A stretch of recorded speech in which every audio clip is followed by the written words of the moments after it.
Yo, good morning mga kanukis. Once again, welcome back. This is your Albolario, Juju Siamu TV mga kanukis.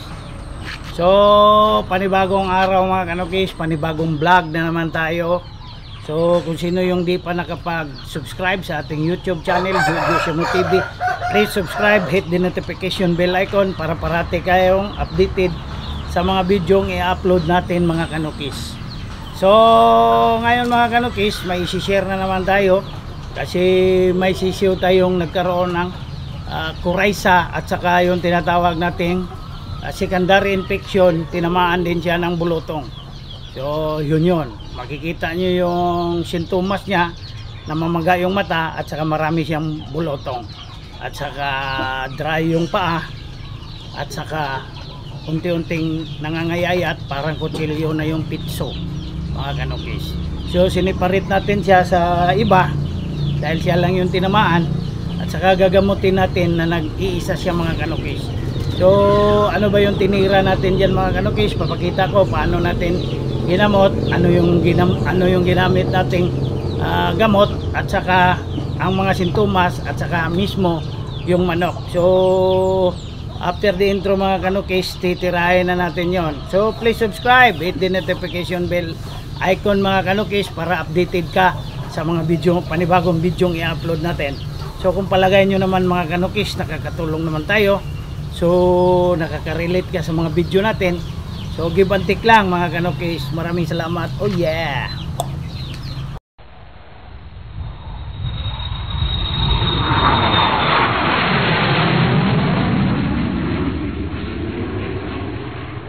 So ito na yung sinasabi nating sisiw mga kanukis na gagamutin natin. So this is D1 na panggagamot natin. Yan, nakikita nyo naman yan, diba?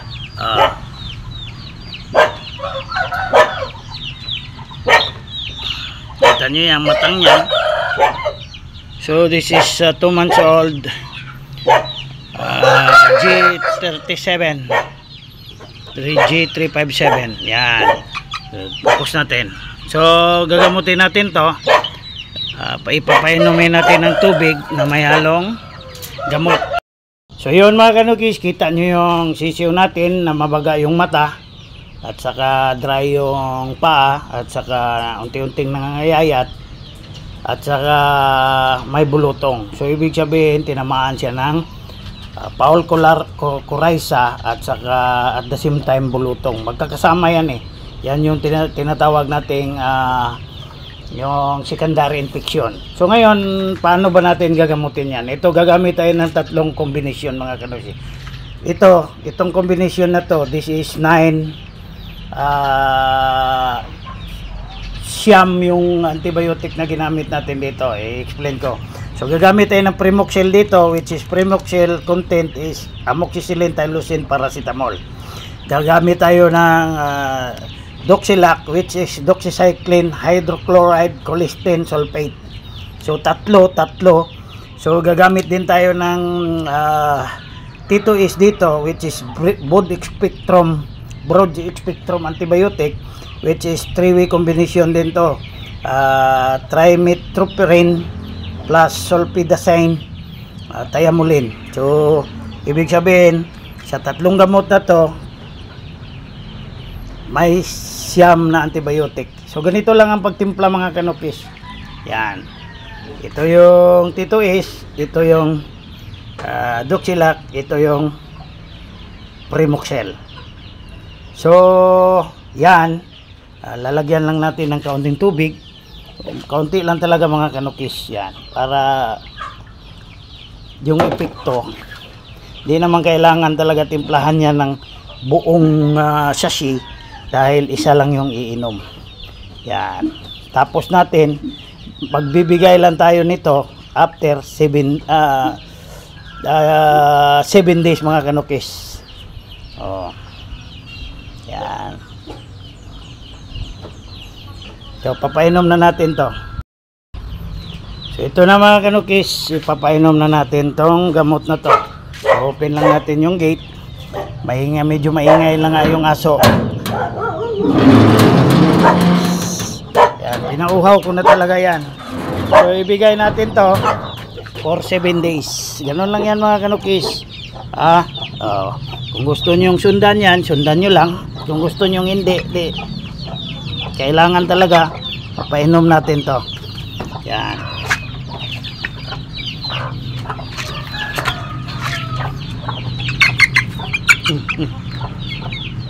Yan.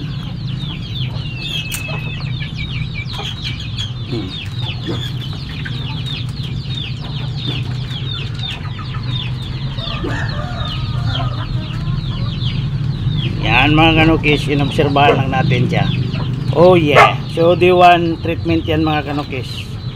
Combination of Titois, Primoxel at saka Doxilac powder. Yan. Kung hindi naman umiinom yung manok mo, yung sisiw natin, pwede kayong gumamit ng syringe para ikuan siya mga kanukis. Ikuan na lang talaga. Ganitong syringe. Yan. Pwede kayong gumamit ng syringe para tuloy talaga na iinom siya. So dito treatment tayo mga kanukis, ko sa inyo, ito yung ginamot natin, tinamaan ng kuraysa at kumulutong mga kanukis. So same, pinainom pa rin natin ng Primoxel powder, Titois powder at saka yung tinatawag natin Doxilac powder halo sa tubig. So malakas na uminom sa dito at saka medyo kumakain na rin mga kanukis. Kita nyo naman na magapan yung mukha, pero dito masyadong maagapin. So next upload natin, ipapakita natin ang D5 treatment. Oh yeah! So good morning mga kanukis, once again welcome back. This is papakita lang natin yung 5 days treatment natin. So yung ika 5 days mga kanukis, so gagamutin natin to for 7 days. So papakita ko lang before and after. So yung kaso nito is Paul Coryza at saka may bulutong. So titingnan natin siya after 5 days na ginamot natin siya ng Titois at saka Primoxel at saka Doxilac powder. Powder muna yon kasi sisiw ko to eh. So yan mga kanukis, tingnan na natin. So closer look. So wala na siyang problema mga kanukis. Yung Coryza niya, medyo okay na rin yung Coryza niya, nagpapagaling na lang. Yan. So, kukunin natin para makita nyo talaga. Yan, para makita nyo wag na lang kay yan, kita nyo wala nang bulutong. Yan yung before and after nya. So dito natin titirahin. Wala na siyang bulutong. So tingnan natin kung malakas ba siyang kumain. So isa mga kanukis, pakakainin natin siya. Yan yung kwan eh. Yan yung isang testing talaga. Kung pagkakain na, talagang pagaling na yan.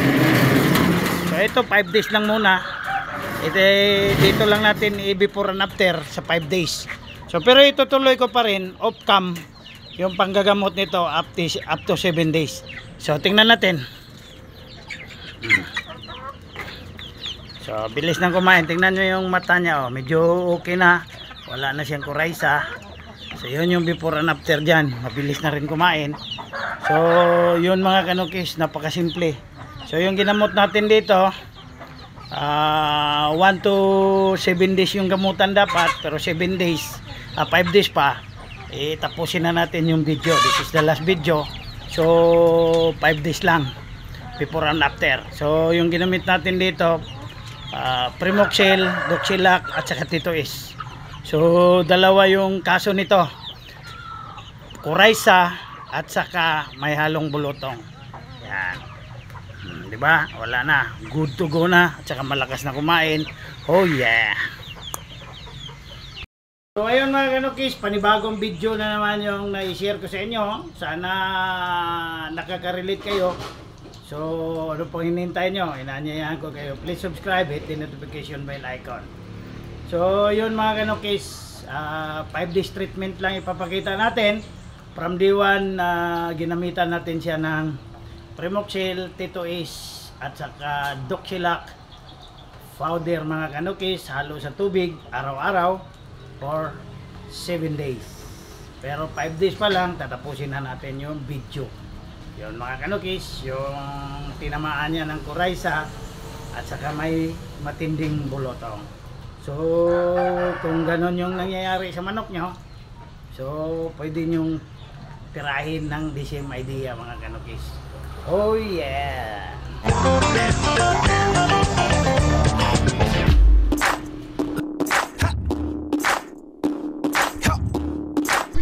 Cut the cameras.